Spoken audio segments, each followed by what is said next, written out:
اکابرین ہیں، جتنے بھی اولیاء کرام ہیں، یہ اپنے اخلاق اور کردار سے اسلام کی دعوت دی۔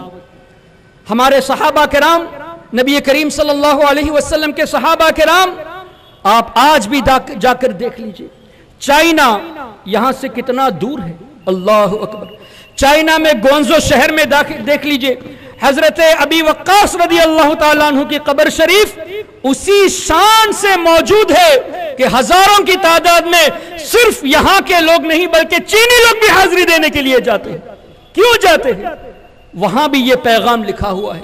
یہ جب تشریف لائے، ان کے اخلاق و کردار کو دیکھ کر لوگ داخل اسلام ہوئے۔ وہاں باقاعدہ لکھا ہوا ہے۔ کون لکھ رہا ہے؟ وہاں کے لوگ لکھ رہے ہیں۔ کیوں لکھ رہے ہیں؟ انہوں نے بزرگوں میں یہ پیغام، اسلام کا سچا میسج دیکھا، تبھی ان کی بارگاہ میں ادب سے حاضری دیتے ہیں۔ لیکن آج افسوس کے ساتھ کہنا پڑتا ہے، ہم مسلمانوں کے اوپر ایک لیبل آ گیا کہ اسلام از ٹیچنگ ایکسٹریمزم۔ لیبل آ چکا ہے نا کہ اسلام یہ ٹیررزم ہے، جبکہ حقیقت یہ ہے کہ ٹیررزم سے اسلام کا کوئی تعلق نہیں۔ اس کے باوجود بھی ایک یہ لیبل ہمارے اوپر آ چکا۔ یہ کیوں آیا؟ کب سے آیا؟ کس بنیاد پہ آیا؟ انشاءاللہ ہم کوشش کریں گے اس پر آج کچھ روشنی اس پریزنٹیشن کے ذریعے ڈالا جائے، تب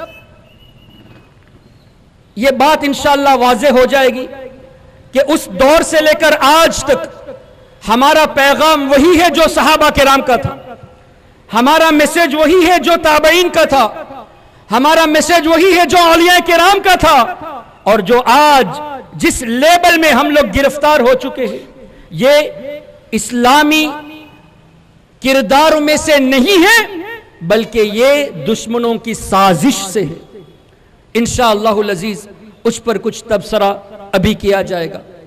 آپ کو نظر آ رہا ہوگا اس پروجیکٹر کے ذریعے، میرا موضوع ہے اللہ کی قدرت اور اولیاء اللہ کی طاقت۔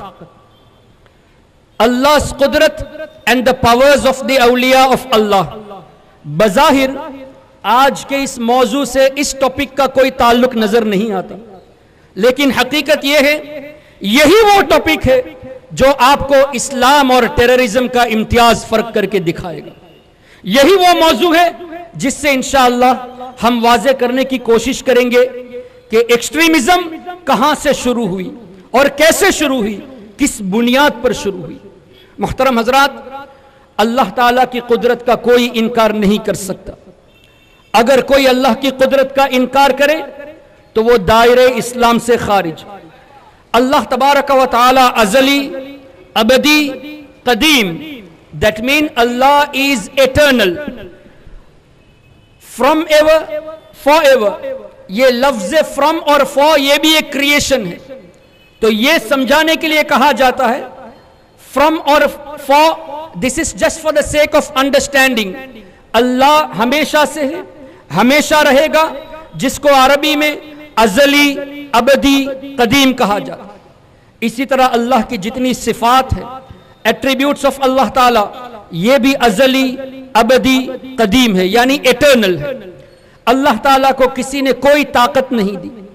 اللہ خود سے ذاتی طور سے سب کچھ جانتا ہے، اور اللہ تعالیٰ ہی وہ ذات ہے جس نے اپنے نیک بندوں کو ایسی قوتیں، ایسی طاقتیں عطا فرمائی جو عام لوگوں کی سمجھ سے باہر ہے، بیونڈ آر کمپریہنشن، ہماری سمجھ سے باہر ہے۔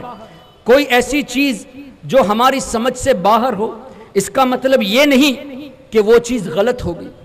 اگر ہماری کیپیسٹی میں وہ چیز نہیں ہے، it doesn't mean we go and reject that۔ if we don't understand, that is the problem of our understanding۔ ہماری سمجھ میں کوئی بات نہیں آئی تو ہمارے فہم کی کمزوری ہے، اس سے اصل شے جس میں طاقت دی گئی ہے اس کی کمزوری ثابت نہیں ہوتی۔ اللہ تبارک و تعالی نے اپنے نیک بندوں کو، اپنے نبیوں کو ایسی قوتیں، ایسی طاقتیں عطا فرمائی جو ہماری سمجھ سے باہر ہے، بیونڈ آر کمپریہنشن۔ اللہ نے ارشاد فرمایا، ان اللہ علی کل شیء قدیر، بے شک اللہ ہر چاہے پر قادر ہے۔ اب یہ اللہ کی قدرت، جیسے وہ چاہے وہ کریں, اور اللہ نے اپنے نیک بندوں کو کس طریقے سے نوازا, کیسی کیسی قوتیں عطا کی, وہ انشاءاللہ ہم صرف ہماری کتابوں سے نہیں بلکہ ان کی کتابوں سے دکھائیں گے جو ہمارے اس عقیدے کے مخالف ہیں, جن کو غیر مقلد بھی کہا جاتا ہے. دوسری جماعتیں بھی ہیں جو اس چیز کا انکار کرتی ہے, اور ہماری کوشش یہی ہوتی ہے اللہ کے فضل سے کہ بات ہو ہماری لیکن ریفرنس ان کی کتابوں کا ہو, تاکہ یہ لوگ غور و فکر کریں. Let them ponder on the facts and come to the fold of Ahl Sunnati wal Jama'ah. ہم یہ ایک سمپل میسج دینا چاہتے ہیں. جتنی بھی ریفرنس یہاں دی جائے گی انشاءاللہ اس کے سکین پیجز ہمارے پاس موجود رہیں گے. کوئی بھی ہماری کسی ایک بات کو غلط ثابت کر کے دکھائے گا, ہم رجوع کر لیں گے کہ ہم سے غلطی ہو گئی, اور اگر غلطی ثابت نہ کر سکے تو ہم سمپل سا میسیج دیتے ہیں, توبہ کر کے سچے دل سے سنی بن جائیے. یہی ہمارا سمپل میسیج رہے گا. ہم کسی سے جھگڑا کرنا نہیں چاہتے. ہمارا میسیج یہی ہے, یا تو ہماری بات کو غلط ثابت کرو یا سچے دل سے توبہ کر کے اس عقیدے پہ آ جاؤ جو صحابہ کرام کا عقیدہ تھا, اس عقیدے پہ آ جاؤ جو امام اعظم, امام مالک, امام شافعی, امام احمد بن حنبل کا عقیدہ تھا, اس عقیدے پہ آ جاؤ جو غوث اعظم غریب نواز کا عقیدہ تھا. یہ ہمارا سمپل سا میسیج رہے گا. محترم حضرات, اللہ تبارک و تعالی کہ رسول صلی اللہ تعالی علیہ وسلم نے فرمایا, بہت مشہور حدیث ہے جس کا مفہوم یہ ہے کہ 3 مساجد کے علاوہ سفر کا ارادہ نہ کیا جائے. آپ لوگ سنے ہیں یہ حدیث؟ 3 مساجد کے علاوہ راہ سفر, کیا زیادہ سفر نہ باندھا جائے.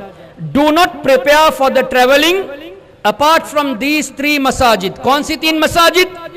مسجد حرام جو مکہ شریف میں, مسجد نبوی شریف جو مدینہ شریف میں, اور بیت المقدس میں مسجد اقصی شریف. ان 3 مساجد کا ذکر ہے. ان 3 مساجد کے علاوہ سفر کرنے کی ممانعت آئی ہے. اب میں آپ سے پوچھنا چاہتا ہوں, I would like to get your response as well.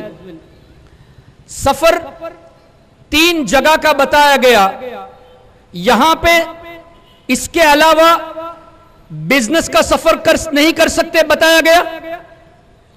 مسجد کا ذکر ہے نا, یہ تو نہیں ہے کہ ان مسجد کے علاوہ کوئی بھی سفر جائز نہیں. کبھی ایسا آپ نے حدیث میں سنا کہ کوئی بھی سفر جائز نہیں؟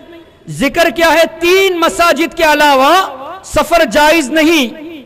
مطلب اس ارادے سے جانا کہ مسجد حرام میں 1 نماز کا 1 لاکھ نماز کا ثواب, 1 درود شریف پڑھنے کا 1 لاکھ درود کا ثواب, مسجد نبوی شریف میں 50,000, مسجد اقصی میں 25,000.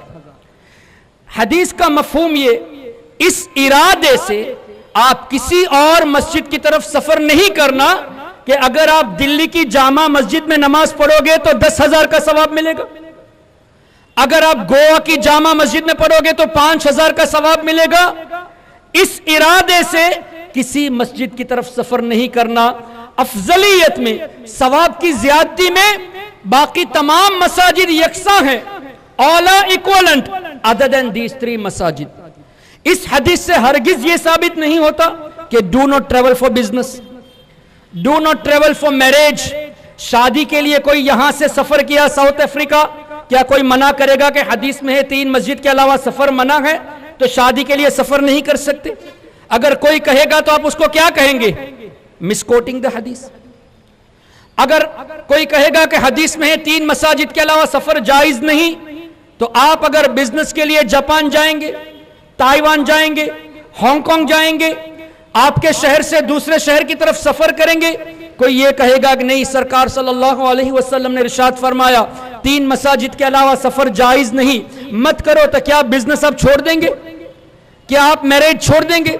کیا آپ سوشل وزٹ چھوڑ دیں گے؟ کسی اور کام سے جانا ہوا, رشتہ داروں سے ملاقات کرنا ہوا, will you drop their travel? No. you will be traveling. Why?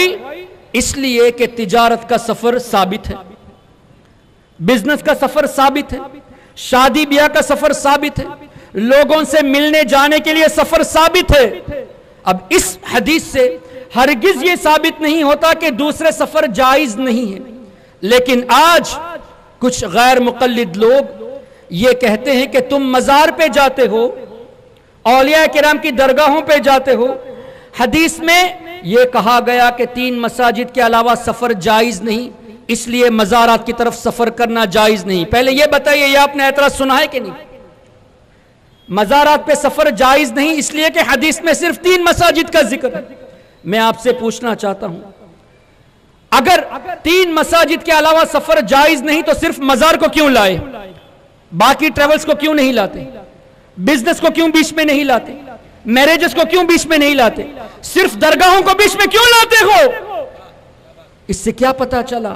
حدیث کو مسکوٹ کر رہے ہیں, حدیث کا غلط مفہوم پیش کر رہے ہیں. تو یہ کہیں گے کہ نہیں, تجارت کا سفر تو ثابت ہے, میریجز کا سفر ثابت ہے, سوشل وزٹ کا سفر ثابت ہے, تو ہم کہتے ہیں کہ مزارات کی وزٹ کا سفر بھی ثابت ہے. حدیث پاک میں ہے, ہمارے آقا صلی اللہ تعالی علیہ وسلم جنت البقیع شریف میں تشریف لے جاتے تھے, شہداء احد کی بارگاہ میں تشریف لے جاتے تھے. اب مجھے بتائیے, شہداء احد کون لوگ ہیں؟ صحابہ کرام ہیں کہ نہیں؟ صحابہ کرام سے افضل اولیاء میں اور کوئی بھی نہیں. اولیاء کرام کی ایک جماعت ہے, اولیاء کرام میں کیٹیگریز ہے, قطب ہیں, ابدال ہے, افراد ہیں, غوث ہے. اسی طرح اولیاء کرام میں جو سب سے افضل ترین جماعت ہے وہ صحابہ کرام رضوان اللہ تعالی علیہ مجمعین کی جماعت ہے. اب ہمارے آقا صلی اللہ تعالی علیہ وسلم نے اولیاء کرام میں جو سب سے افضل ہے ان کی مزارات پہ حاضری دی. کیا پتا چلا؟ نیک بندوں کی مزار پہ حاضری دینا ہمارے آقا صلی اللہ علیہ وسلم کی سنت. اولیاء کرام کی مزارات پہ حاضری دینا ہمارے آقا صلی اللہ علیہ وسلم کی سنت ہے. اب مجھے بتائیے, حضور علیہ الصلوۃ والسلام کی ظاہر حیات میں جتنے مسلمان انتقال کر گئے وہ صحابہ تھے یا تابعی تھے؟ صحابہ تھے. وہ عام مسلمان تو نہیں تھے.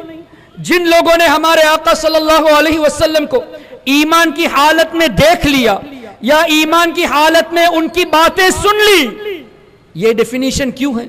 صرف دیکھنا نہیں, سننا بھی. اس لیے کہ صحابہ کرام میں کچھ ایسے بھی لوگ تھے جن کی بینائی بظاہر نہیں تھی, آنکھوں میں روشنی نہیں تھی. تو صحابی کی ڈیفینیشن یہ ہے, حضور علیہ الصلوۃ والسلام کو ایمان کی حالت میں دیکھنا یا ان کے کلام کو سننا. اللہ اکبر. تو حضور علیہ السلام کے زمانے میں ان کی ظاہر حیات میں جتنے مسلمان انتقال کیے وہ تمام کے تمام صحابہ کرام.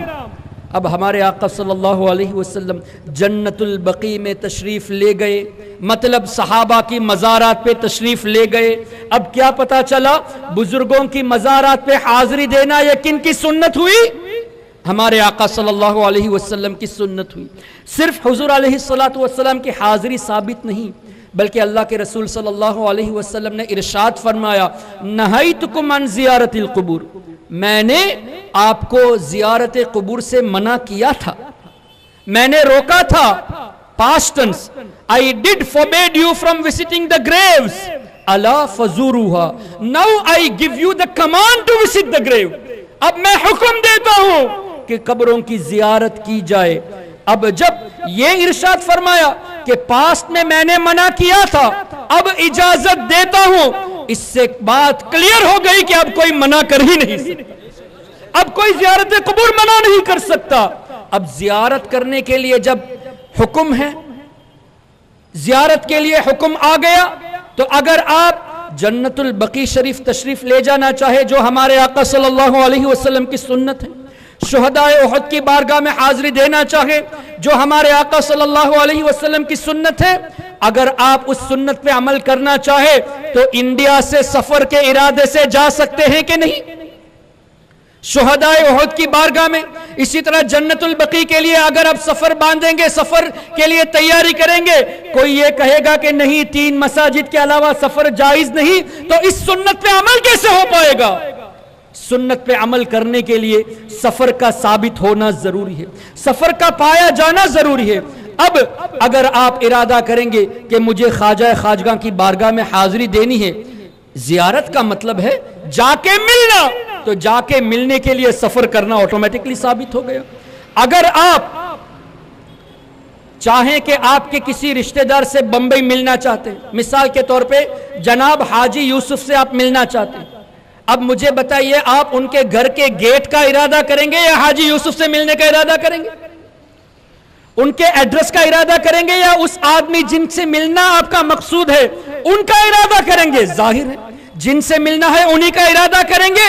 اب آپ اولیاء کی مزارات پہ جاتے ہیں تو ان سے ملنے کا ارادہ ہوا، تو ارادہ پایا گیا، یہ جائز ہے، سفر بھی پایا گیا، یہ سفر بھی جائز ہے۔ لیکن یہ لوگ اس سفر سے منع کرتے ہیں، دوسرے سفر سے منع نہیں کرتے۔ اب اس سفر سے منع کرنا اس بات کی دلیل ہے کہ حضور علیہ السلام کے فعل سے یہ ہمیں روکتے ہیں، حضور علیہ السلام کی سنت پہ عمل کرنے سے ہمیں روک رہے ہیں۔ یہ کیوں کرتے ہیں؟ اس کی وجہ صرف اور صرف یہی ہے کہ جیسے اللہ کے ولیوں کی محبت ہونی چاہیے وہ ان کے دلوں میں نہیں ہے۔ اور ایک جملہ آگے بڑھا دے تو یہ غلط نہیں ہوگا، جیسے نبی کی محبت ہونی چاہیے ویسی محبت ان کے دلوں میں نہیں ہے۔ اگر ہوتی تو حضور کی حدیث پر ضرور عمل کرتے۔ اور میں ایک جملہ اور بڑھا دیتا ہوں، نبی کی محبت نہیں ہے تبھی ایسا کرتے ہیں، یہ نہیں کہ جیسی ہونی چاہیے ویسے نہیں ہے۔